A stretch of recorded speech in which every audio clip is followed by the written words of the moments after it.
Gansmeyer, an elder here at Scots Kirk, and on behalf of the session and Pastor Jim Mitchell, I'd like to welcome all who are worshiping with us today in person and those who may be watching online. And just to let you know, in the bulletin it says that that Elder Joel Reed is in front of you right now. Joel is not feeling well. He's fighting the flu, so we would ask that you keep Joel in your prayers. I also want to point out a couple other things before we get to the announcements, and that is want you to keep Fred and Donna Legere in your prayers. Donna is in the hospital. Many of you know that. She was in ICU. She's out of ICU now, which is good, but she's still in the hospital. So we would ask that you keep Donna and Fred in your prayers. And also, most of you probably know Rob Walters, who attends here regularly, and his wife Carrie has been ill for some time. Rob is now ill, but his wife Carrie is seriously ill in the hospital with the flu and pneumonia, and she hasn't eaten for 5 days. So please keep both those families in your prayers. Announcements in your bulletin. Want to highlight the fact that we have 2 congregational meetings in January. The first one is next Sunday, and it has to do with the child and teen protection policy, which will be presented. And you may be wondering why this was in your bulletin. It's something you should read before next week. It will make that meeting more productive to help you understand what this group, this committee with this church has been doing for a good bit of time. And it's not that they have been slack in what they're doing. This was a lot of hard work in developing this policy. They put in a lot of effort, something that's needed. It's very well done, and we will be presenting that to the congregation then next Sunday. And then the Sunday, January 25th, we will have our annual congregational meeting for the purpose of adopting a budget and electing officers. And so we're talking about deacons, elders, congregational chairman, treasurer. Those are all congregational officers, and we are entertaining nominations for those offices as we speak. If you have somebody that you want to be considered for one of those offices, suggest you look in the form of government or scripture, which is the form of government is based on, for the qualifications for those officers.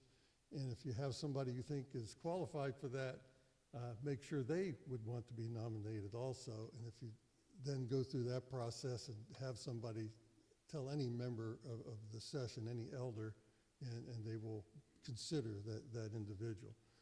That will be January 25th. And one other thing to point out before we get into our worship service is the Juliets will meet, and it is 31 January, the last Saturday in January, at Mary Voss's home at 10 a.m., correct? Don't bring anything except themselves. So please keep that in mind also. All the other announcements in the bulletin, please read those at your leisure after the worship service. At this point, though, we want to focus on worshiping our awesome God. And to get us started, we need to prepare to do that. So I'd encourage you to read the verses printed in your bulletin from Romans chapter 13, verses 7 and 8, and take a few moments to contemplate these as you prepare your hearts and minds to worship our awesome God.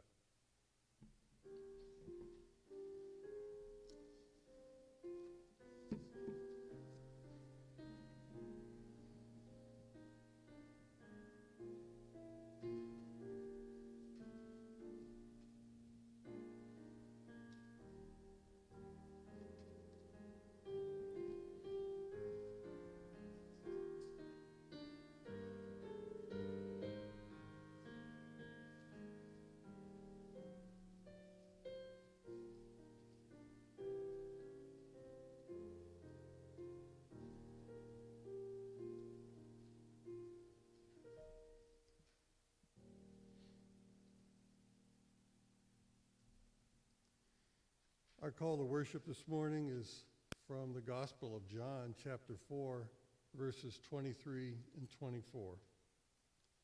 But the hour is coming and is now here when the true worshipers will worship the Father in spirit and truth.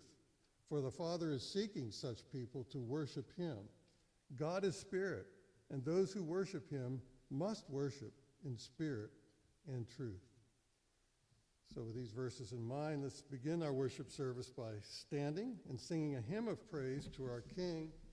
It's in the blue notebook, page 18, Come People of the Risen King.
Let us pray.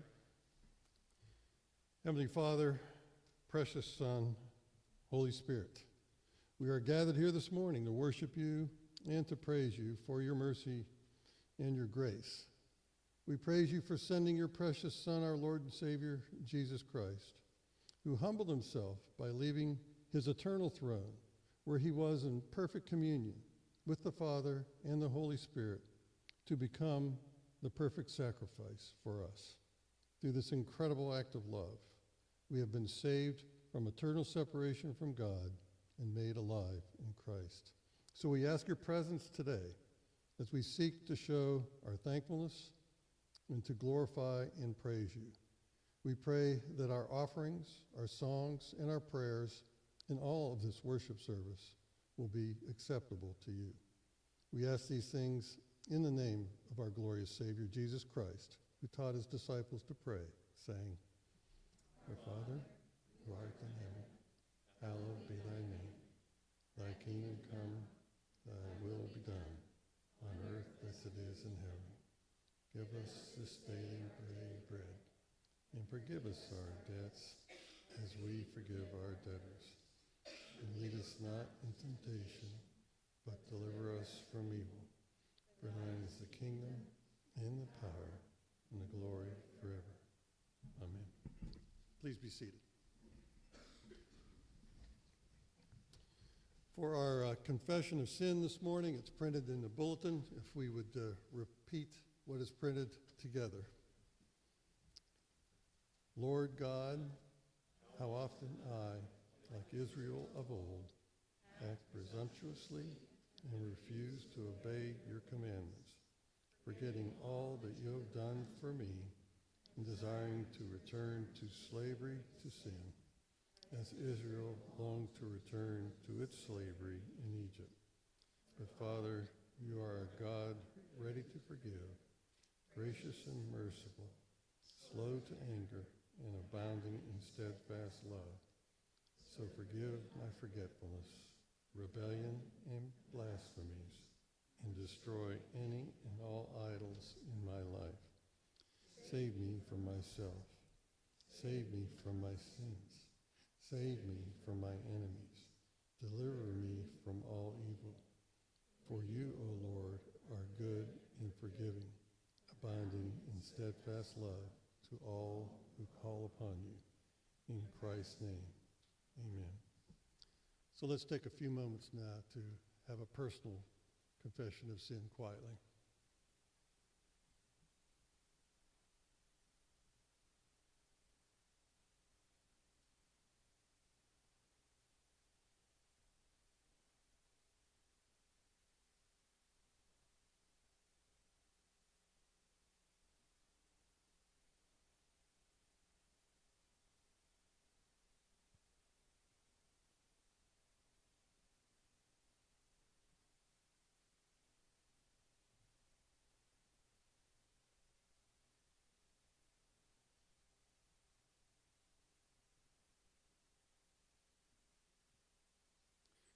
For our assurance of pardon this morning, I will read from Micah chapter 7, verses 18 and 19.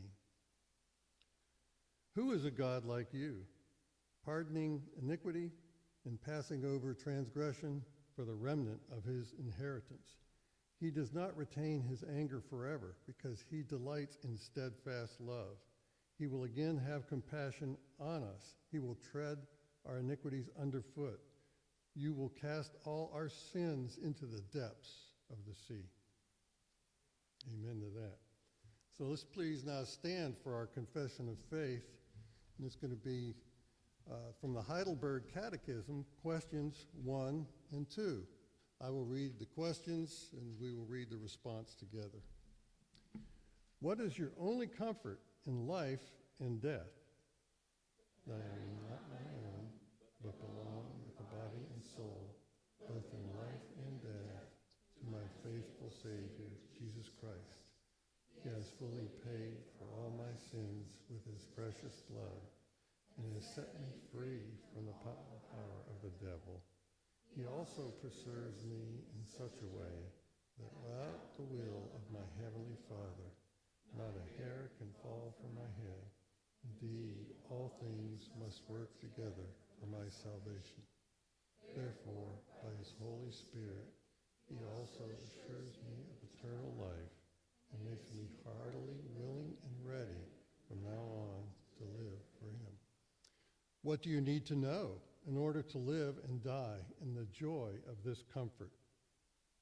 First, how great my sins and misery are.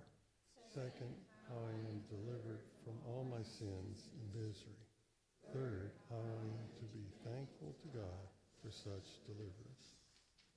Very comforting. Please be seated. If the children would come forward now for the children's sermon, Pastor Mitchell will lead that.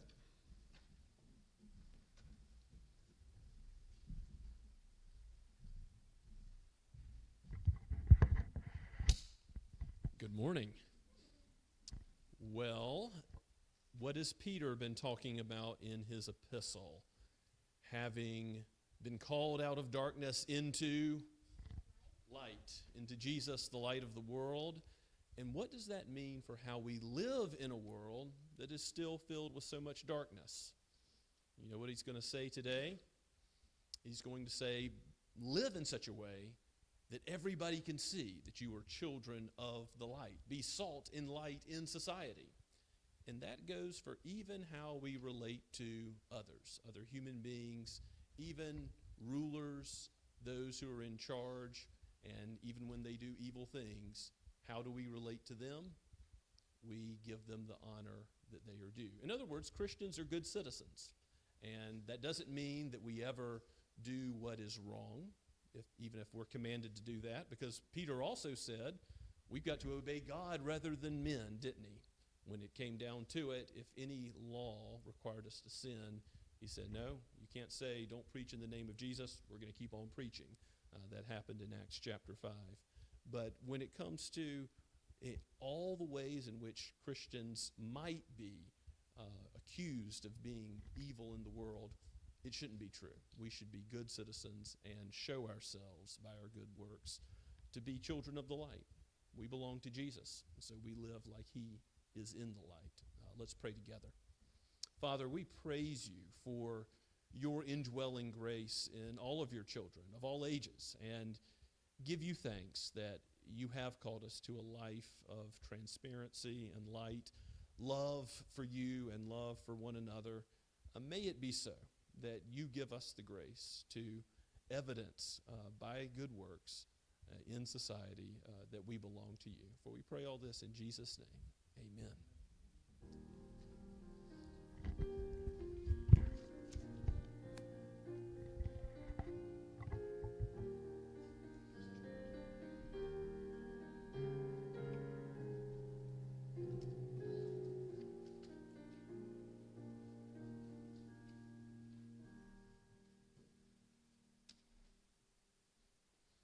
Thank you, Jim. Our scripture reading this morning will be from the Gospel of Matthew, chapter 22, verses 15 to 22. You will see in this worship service there's a thread from the preparation for worship verses through the scripture reading to Jim's sermon in 1 Peter. There's a consistent thread. In these verses I'm about to read from Matthew, the Herodians and the Pharisees are plotting together to trap Jesus with questions that would discredit him. The Herodians were a non-religious party of Jews that supported the Roman-backed Herodian dynasty. The Herodians and the Pharisees hated each other, but they did have one thing in common. They didn't like Jesus, and they wanted to get rid of him. He made them feel very insecure. And so they plotted together to try to trick him, to trap him, to ruin his credibility. And obviously they didn't recognize who they were dealing with, or they never would have attempted to trap Jesus, God with us. His answer, by the way, is still relevant today. Hear the word of God. Then the Pharisees went and plotted how to entangle him in his words. And they sent their disciples to him along with the Herodians, saying, Teacher, we know that you are true and teach the way of God truthfully, and you do not care about anyone's opinion, for you are not swayed by appearances. Tell us then what you think. Is it lawful to pay taxes to Caesar or not? But Jesus, aware of their malice, said, Why put me to the test, you hypocrites? Show me the coin for the tax. And they brought him a denarius. And Jesus said to them, Whose likeness and inscription is this? They said, Caesar's. Then he said to them, Therefore, render to Caesar the things that are Caesar's, and to God the things that are God's. When they heard it, they marveled, and they left him and went away. For thus says the Lord, when 70 years are completed, and that's the end of the verse. When they heard it, they marveled, and they left him and went away. Obviously, this thread will continue through this worship service, and it's relevant to us today. As we read these verses, we must understand the grass withers and the flower fades, but the word of our God will stand forever. Amen.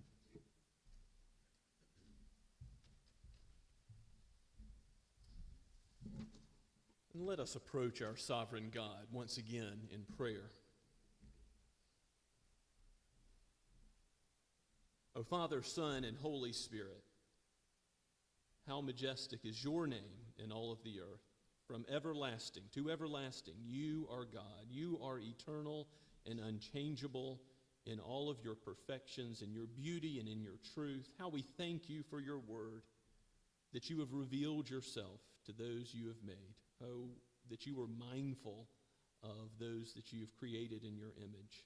And moreover, that you have sent your Son, Father, that you have given the Lord Jesus Christ as the one mediator between God and man, that we may come to dwell with you everlastingly, that we may approach you in worship even now. We come not in our own righteousness, not in our own good works or fulfillment of the law, but we come believing in the Lord Jesus, knowing that it is his fulfillment of the law. It is his atoning death on which we depend utterly. How we thank you for such a salvation, for giving us your Holy Spirit. O Spirit of God, you have given the word. You have given us that which is more precious than any earthly riches, better than silver, better than gold, better than honey from the honeycomb. Oh, let us be still and know that you are God, that you are our rock and our fortress and our dwelling place. And Father, may we take refuge in your word, for it is true. And no lie of the world in calling darkness light or light darkness will ever change that and will ever change the truth of the gospel.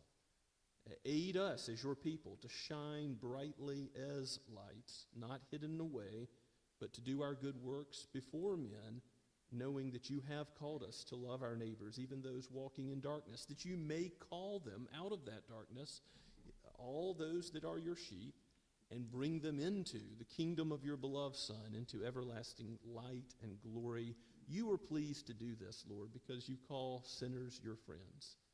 And you loved us while we were still your enemies. We are simply beggars, showing other beggars where we have found bread. How glorious the truth of the gospel is to us. May we sing your praises loudly and joyfully because of what you have done in Christ.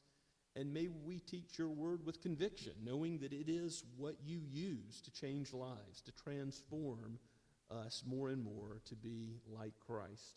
Lord, I pray that you would bless those who teach in the women's Bible studies and the men's studies and the Sunday school classes for children and teens and adults. And Father, we pray for those in the college ministry of this church. And we ask that as a church, you give us kingdom priorities, even as we consider the budget this month, as we consider the year ahead and what you would have us to do as a church with the resources you have entrusted to us as stewards. Father, bless those who serve as elders and are under-shepherds of the flock that you have gathered together here.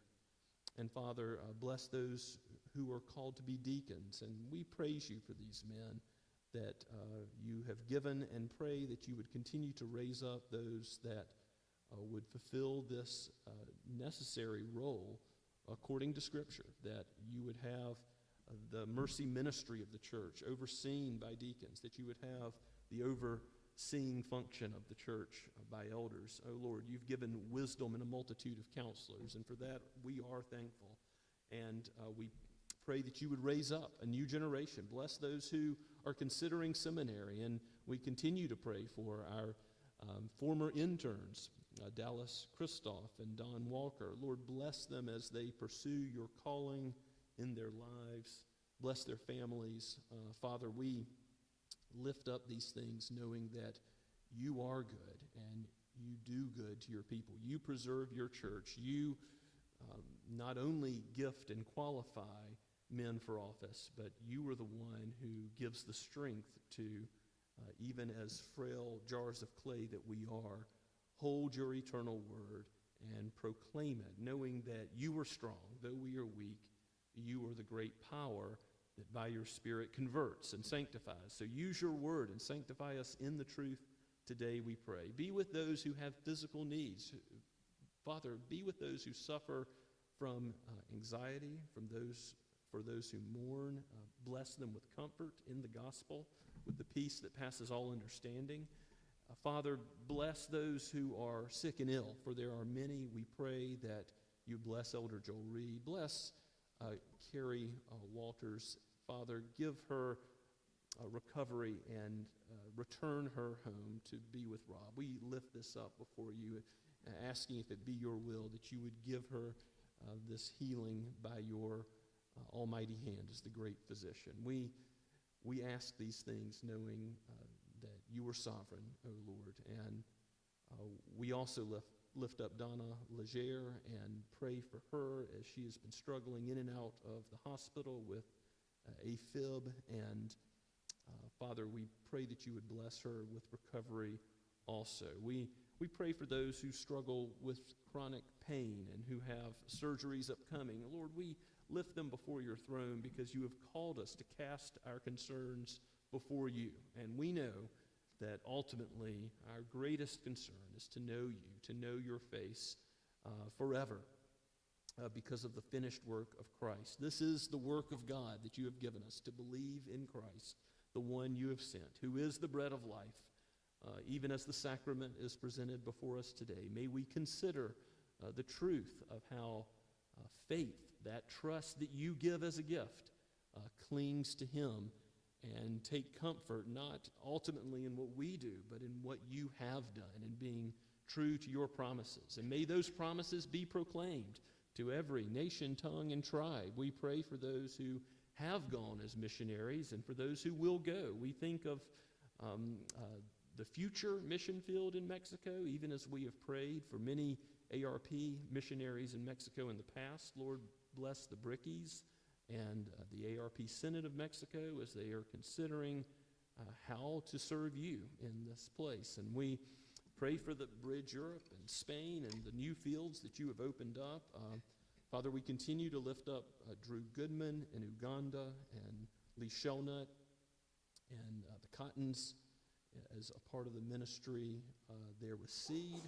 We pray for Pakistan and the ARP Synod there, for the hospital and the deeds of love and mercy that go forth from the hands of doctors and nurses, as well as the gospel to many who are in the darkness of Islam there. Lord, bless your gospel as it goes forth, just as you have blessed it. Continue to bless for the glory of your name. And Father, we continue to ask that you would raise up from amongst our own number missionaries, those who would go perhaps on medium-term or long-term mission trips, and that you would confirm the calling in their lives.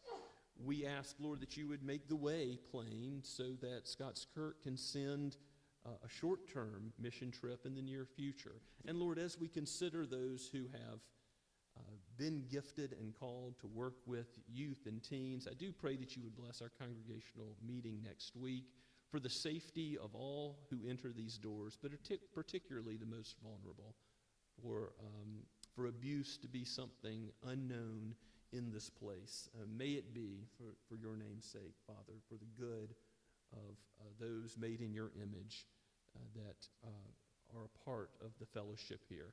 Lord, give us community. Give us fellowship that is real and deep and goes far beyond our gathering here today, but throughout the week.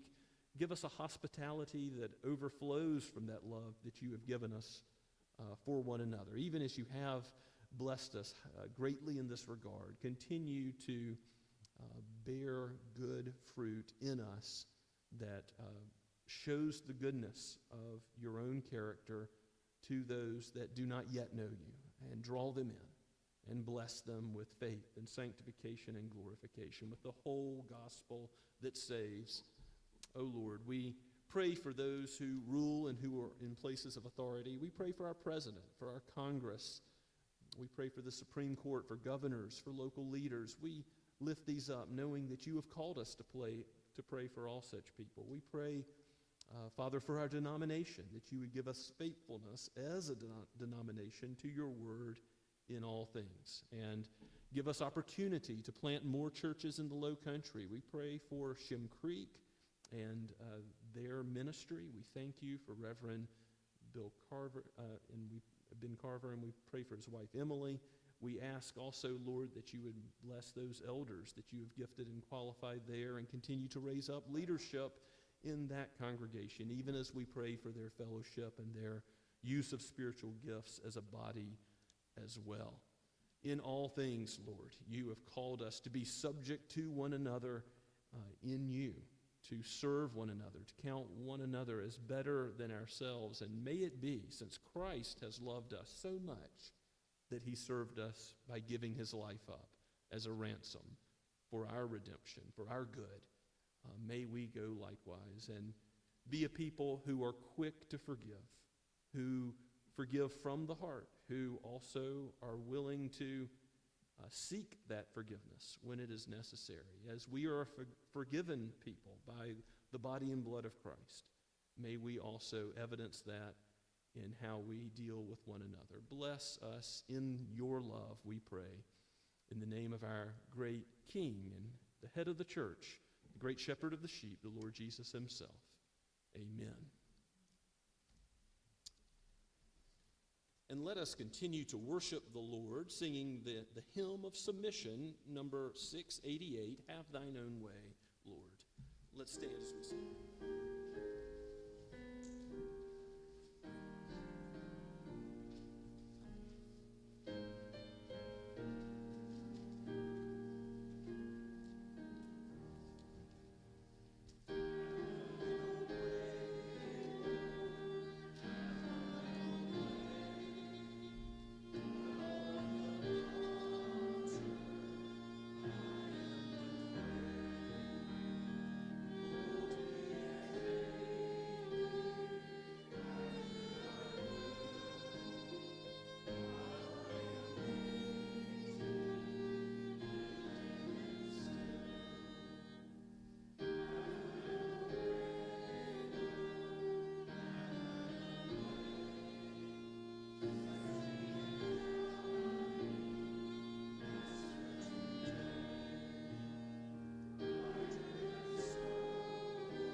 Good morning. Please be seated.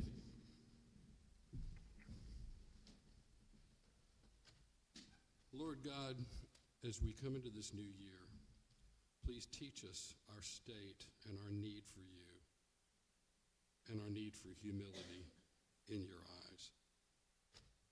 In our thoughts, Lord, keep them stayed on you. In our prayer, Lord, teach us to pray as we ought. In our footsteps, Lord, direct our footsteps according to your will.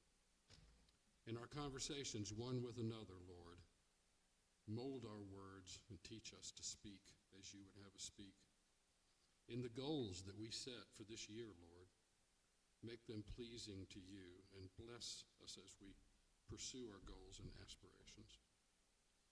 In our fears and apprehensions, Lord, comfort us and teach us that you are all sufficient and that your perfect love drives out all fear.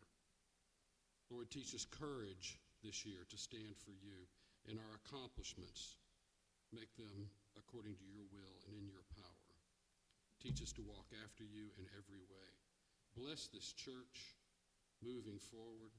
Bless and multiply this offering that we're so grateful to receive this morning. Thank you for all of it. I pray in Jesus' name. Amen.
please turn with me, if you would, to 1 Peter chapter 2.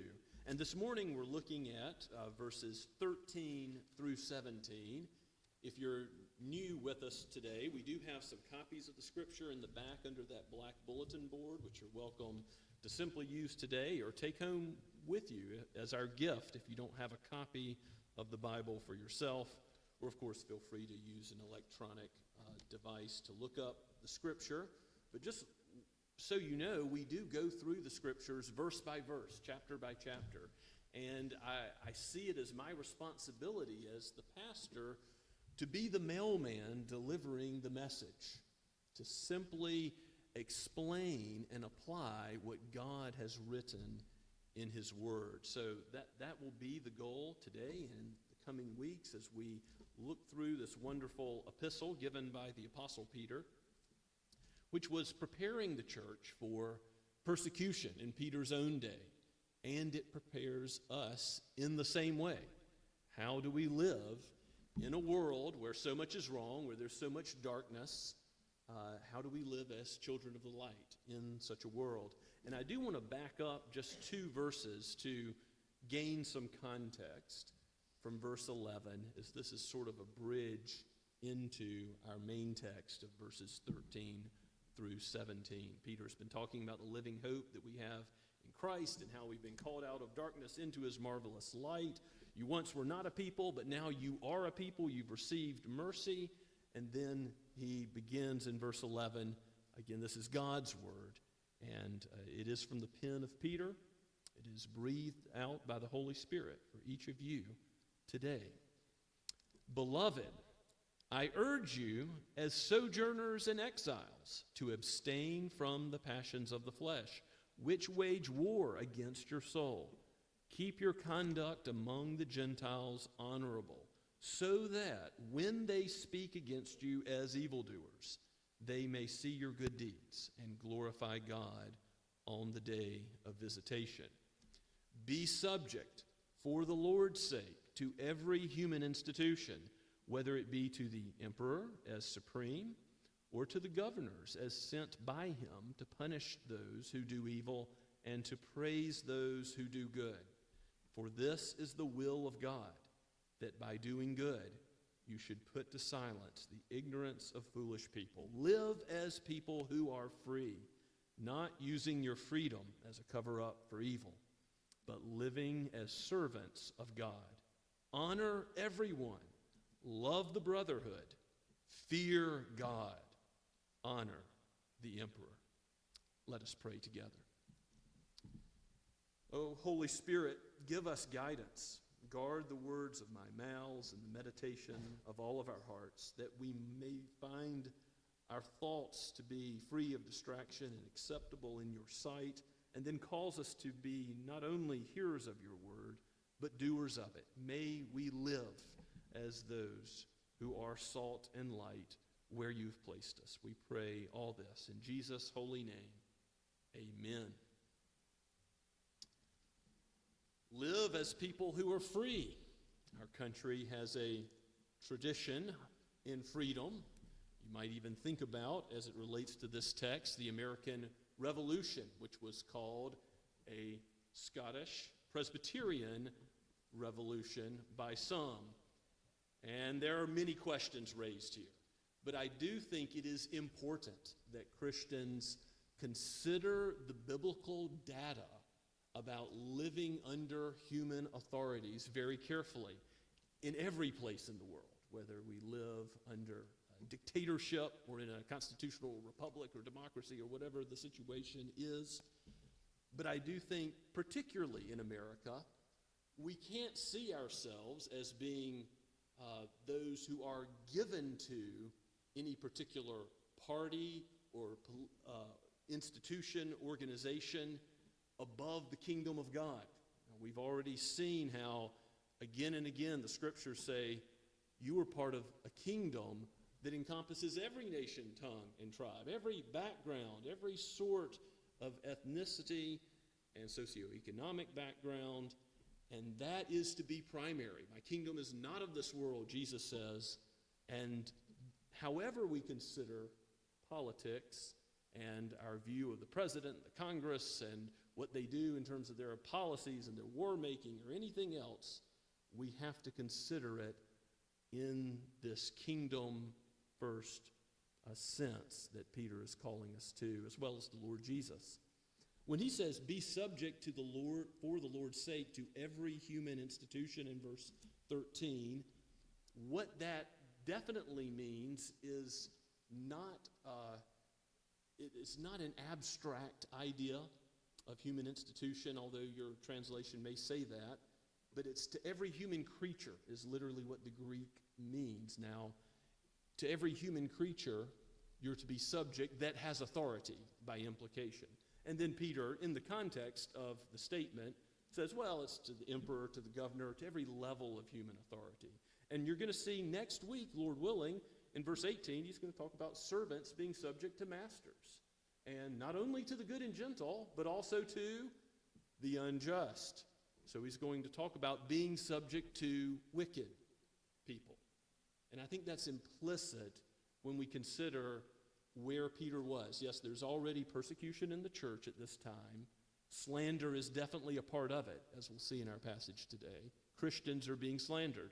Well, who did they do that first to? The Lord Jesus himself, God's people from the days of old have been subject to slander. How many psalms address the hurt and pain that comes along with slander? There's at least a half a dozen psalms that address that very issue and raise it before God in prayer and praise. And yet, the persecution is not as bad as it's going to get. Peter himself will be martyred for the faith in the course of time. But Peter understands who Nero was, and all the emperors of Rome. These are wicked rulers. So not only to good and gentle slave masters, but also how do you live under wicked rulers? And again, in America, you might have a very positive or very negative opinion of a certain governor or congressman or president, but that's not the point. They're all cut from the same cloth of humanity, made of dust, prone to sin, and with power, prone to sin, with more ability and more influence. How do you live under evil, even human rulers? And Peter really is going to give us a framework that, what do you know, agrees with Jesus himself. As we read from Matthew 22, as he says, render to Caesar what is Caesar's, and to God what is God's. Worship to God, not worship to Caesar. Caesar demanded a pinch of incense, and what would Christians do? Refuse, and eventually be killed for that refusal. So Peter is not saying worship Caesar. In fact, remember Acts chapter 5, we must obey God rather than men. We're told not to preach the name of Jesus. Of course, we're going to disobey the government, keep preaching, and be thrown in prison or whatever happens. That's the same Peter who wrote this epistle. Keep that in mind. It's the same Peter who agrees with all the Old Testament revelation, which encompasses quite a bit. You could do a study on civil disobedience. Think about people like Daniel and Shadrach and Meshach and Abednego. There are plenty of times in history where God's people disobeyed because they were compelled to do so. Not giving the children up for rulers to slaughter, not giving up prayer, but being willing to pray even in the window like Daniel, though it would mean severe consequences. So, what Peter is not saying is unlimited obedience to human authorities. Now, how do we know that? In addition to Romans 13 teaching the same, Jesus teaching the same, so Paul and Peter and Jesus all in agreement. But I think it's informative to go to Ephesians chapter 5, if you'll turn there with me. And you can see what this idea of submission means in the context of Paul's epistle to the Ephesians. If you look at verses 22 and following, might be a heading in your Bible that says, wives and husbands, wives submit to your own husband. So submission there, is that negative? I mean, we think freedom is good, submission is bad, but that's not necessarily the case, because in God's design and order, he created man, male, and female. and he created them to relate to one another. Even back in Genesis chapter 2, we see in this way where wives submit to their husbands, and husbands love their wives and regard their good as primary. And that is mirrored in Christ and the church. Wives, submit to your husbands in the Lord, as to the Lord, for the husband is the head of the wife, even as Christ is the head of the church, his body, and is himself its Savior. So, Paul says in verse 24, now as the church submits to Christ, so also wives should submit in everything to their husbands. So the idea is submission in the Lord. Again, a husband can't ever say to a wife, do something that is ungodly or against God's word, and expect her to go along with that. But at the same time, there is a submission that is godly that Paul has in mind. Now, you keep going through Ephesians, and he's going to talk more about how Christ in the church is pictured there in chapter 5. Look at chapter 6. Children, obey your parents in the Lord, for this is right. Honor your father and mother, the first commandment with a promise. So, children submitting to parents. Again, if your parents tell you to do something sinful, you don't submit. You must obey God rather than man. But if your parents give you commands, you ought to do them as to the Lord. And the same with bondservants and masters. Just a little further down, Paul is applying this principle of submission to many different human relationships. Bondservants, obey your earthly masters with fear and trembling, with a sincere heart, as you would Christ, not by way of eye service as people pleasers, but bondservants of Christ, doing the will of God from the heart, rendering service with a good will as to the Lord and not to man. You keep going. The idea is, even in the context of work, which a bondservant really was an extended employment agreement in essence, to not just do it for the boss while they're looking, but to work with that Protestant Christian work ethic, hard as to the Lord, because as long as you are serving God and not doing something sinful, you are submitting to someone else, again, in a positive way, not in a slavery which is demeaning. But this word submission is generally milder and more positive that Peter uses. And it has to do with the structure of human relationships in this world that God intended between husband and wife, with parents and children, and in the workplace from inferior and superior in terms of where you are on the flow chart in authority in a workplace or in some other institution like the military. There is a proper respect for authority that Peter is enjoining believers to observe. So be subject to every human creature, and that is in every institution that Peter mentions and that Paul has already mentioned, whether it be to the emperor as supreme or to governors sent by him. And what is their main task? Justice. They are sent, these governors, to do what? To punish evil and praise the good. So if they are not following biblical truth, and again, they are enforcing by their policies evil, Christians are not called to call what is evil good or good evil. They are starting unjust wars. That's not to be condoned by Christians. If they are using taxation excessively, as many of Israel's kings did that are called wicked, that's not to be praised by Christians. And yet, there is a submission to authority that Christians are called to. We're not to be troublemakers unless the Word of God is being compromised, unless we're being called to sin.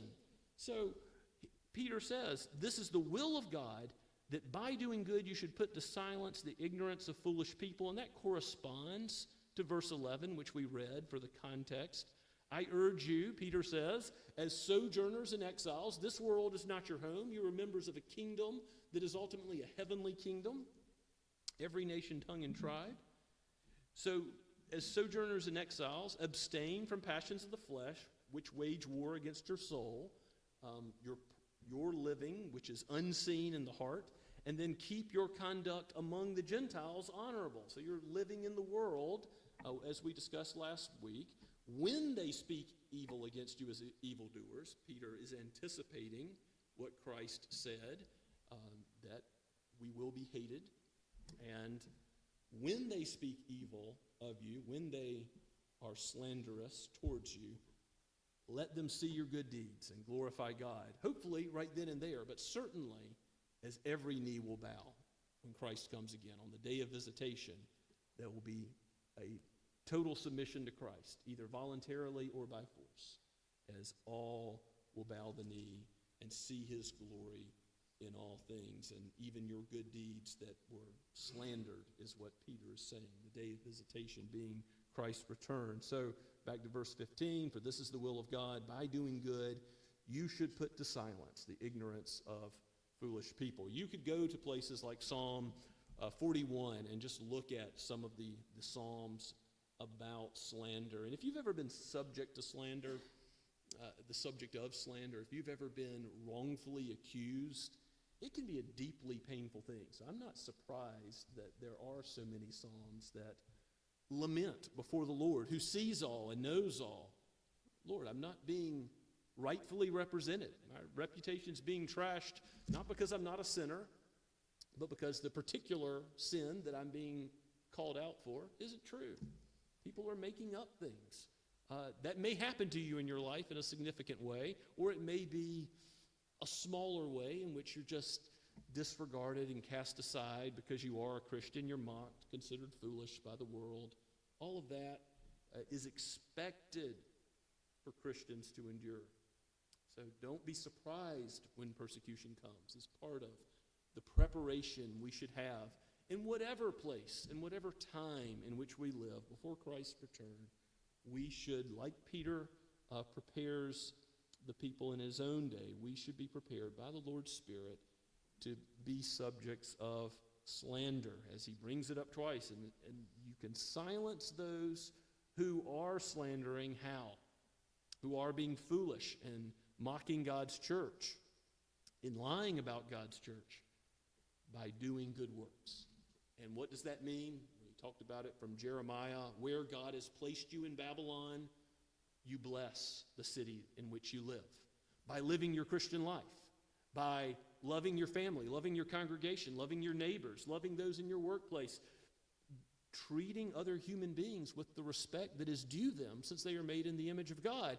And that respect is due to rulers as well. And the way that Peter sums it up here is very similar to Romans 13, because Paul says, love all people, immediately following Romans 13, 1 through 7. Owe no man anything, only love.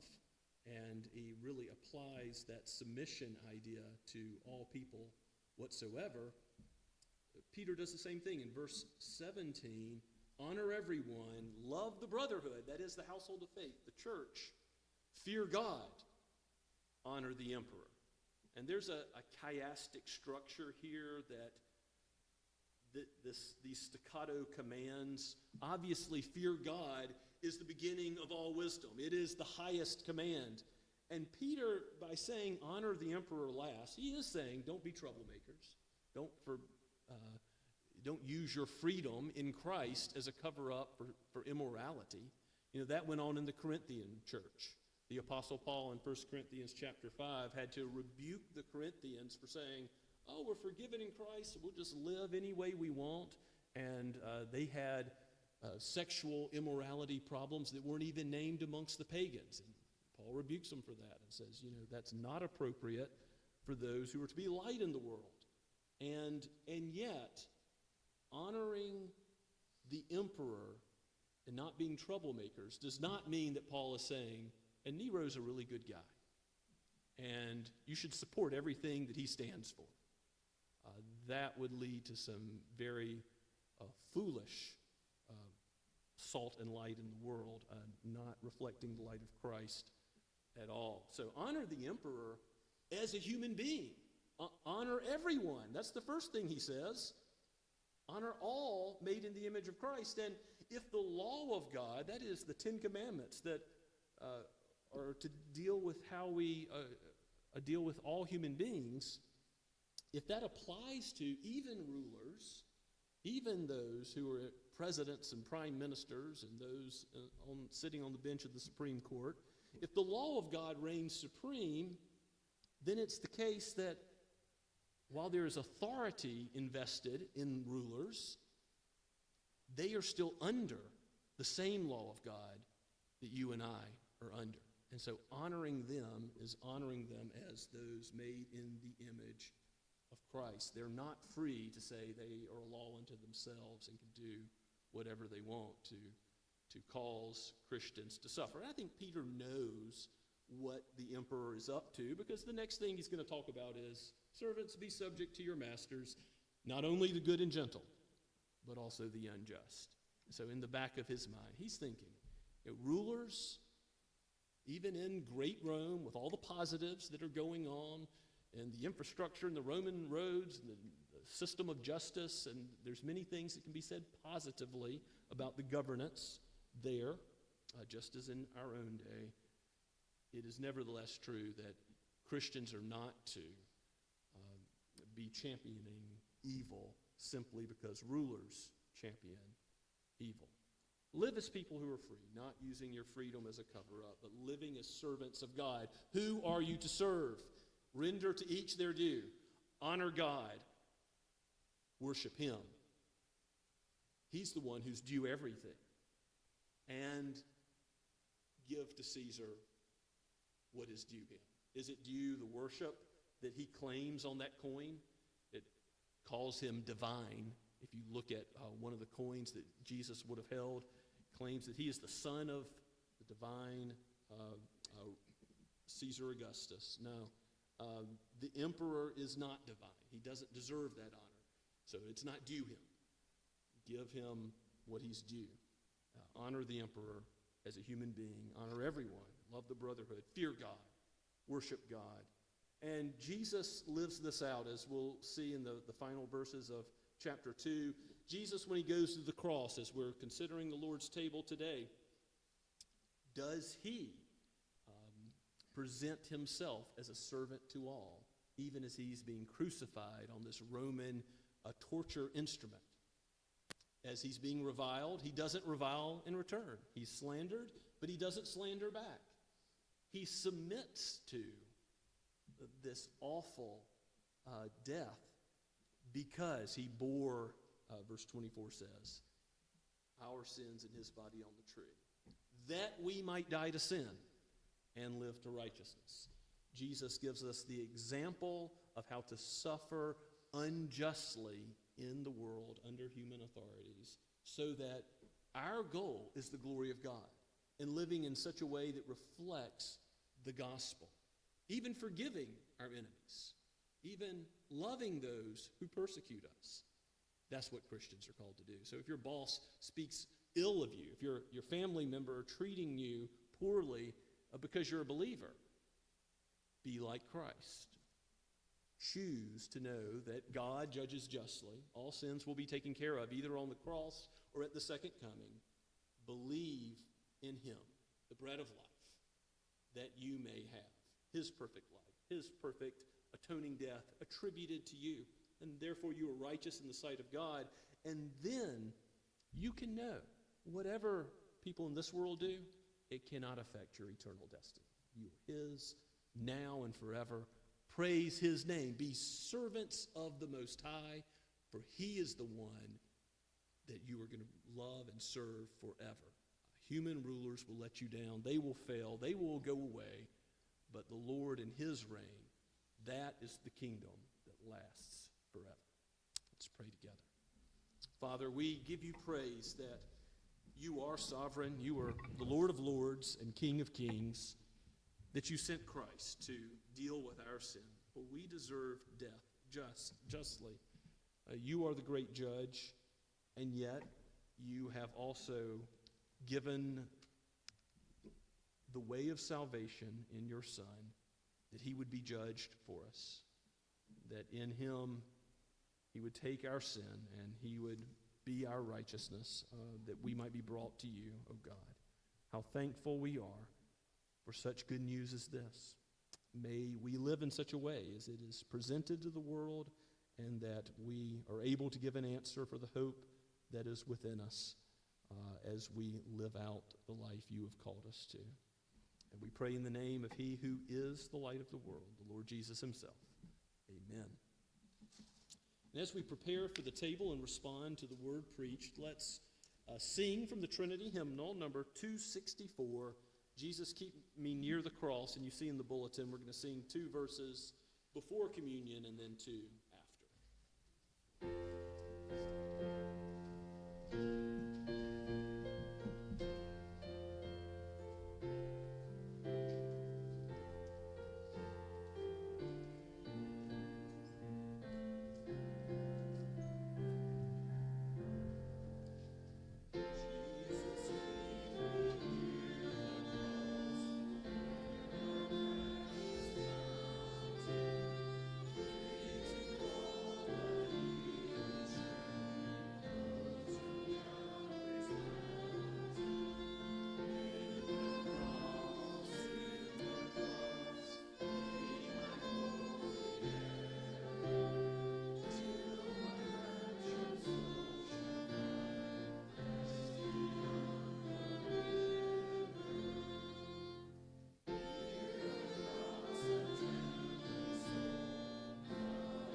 Please be seated.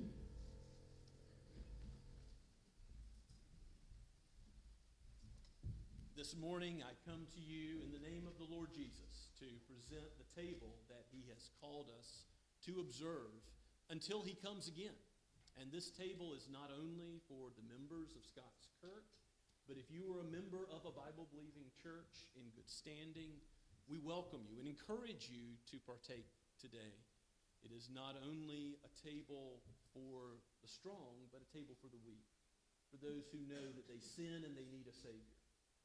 The wrath of God does not abide on you because the blood of Christ has taken the judgment we deserve, and he has taken that cup of judgment and consumed it to the dregs on your behalf.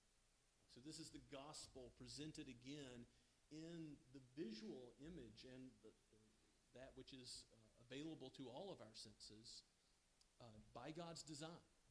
If your children have not yet professed faith, talk to them about the meaning of the sacrament, but don't have them come yet. If you're not yet a believer in Christ, don't come to the sacrament yet, because the Apostle Paul says that we eat and drink judgment upon ourselves if we do not discern the meaning of the body of Christ, and we do not understand this substitutionary sacrificial death that he has enacted to save his people. But we do hope that you, if you are not yet a believer in Christ, will also consider the gospel as it's presented.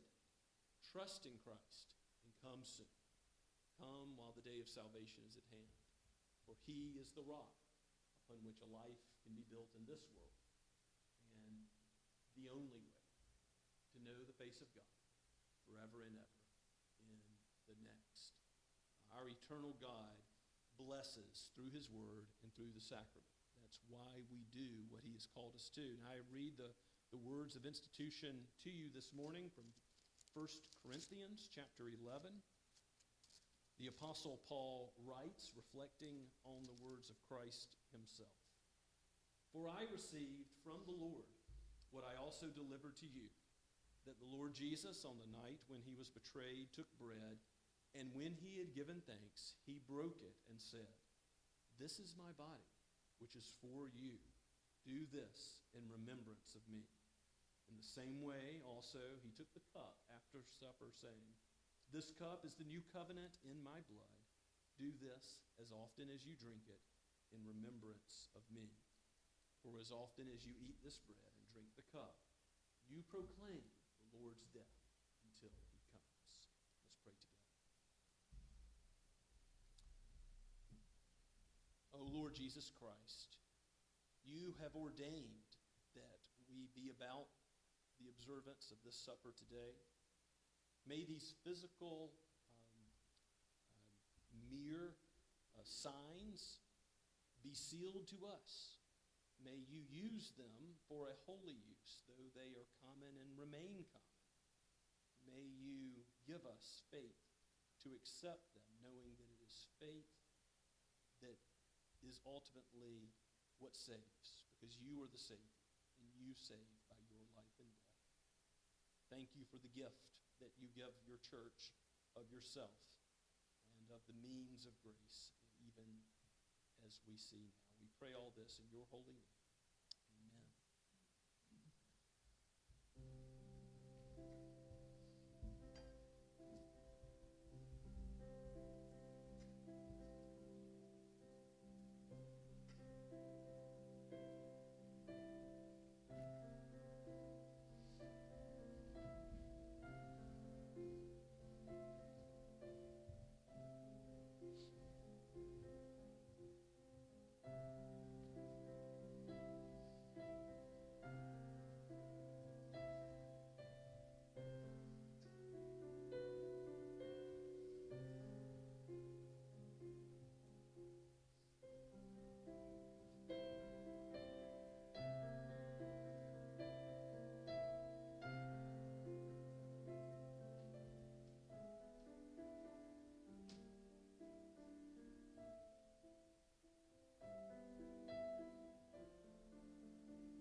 People of God, your sins this morning, yesterday, your whole life, even into your future failures to follow God's law, to meet his standard, they are washed in the blood of the Lamb.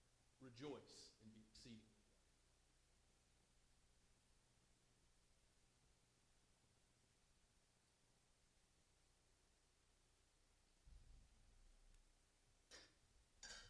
And in the same way, after supper, Jesus took the cup.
brothers and sisters, what does it mean to eat and drink worthily? Drink with faith in Christ. For Christ, He and He alone is worthy. Praise His name.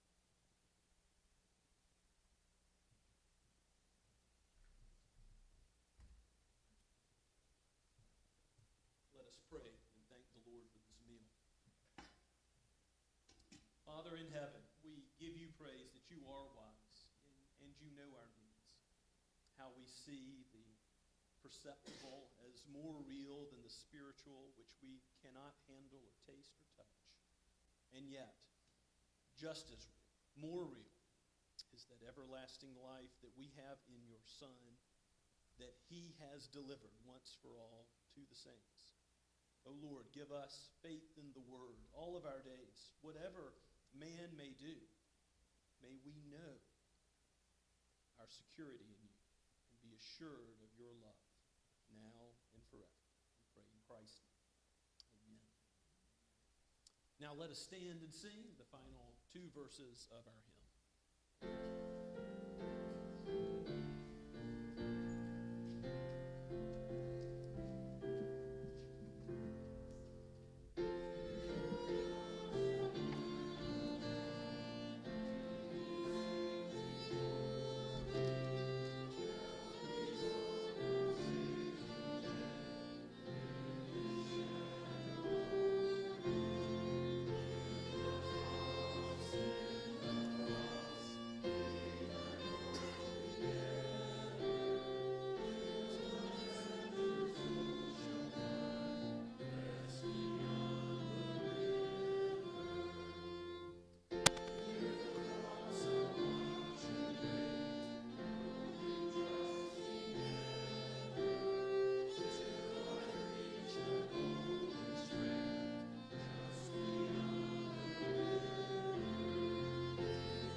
People of God, until that rest comes beyond the river, you are a part of the church militant, not yet triumphant, but soon and very soon you will be. Go with the blessing of God. The Lord bless you and keep you. The Lord make his face to shine upon you and be gracious to you. The Lord lift up his countenance upon you and give you peace, now and forever. Amen.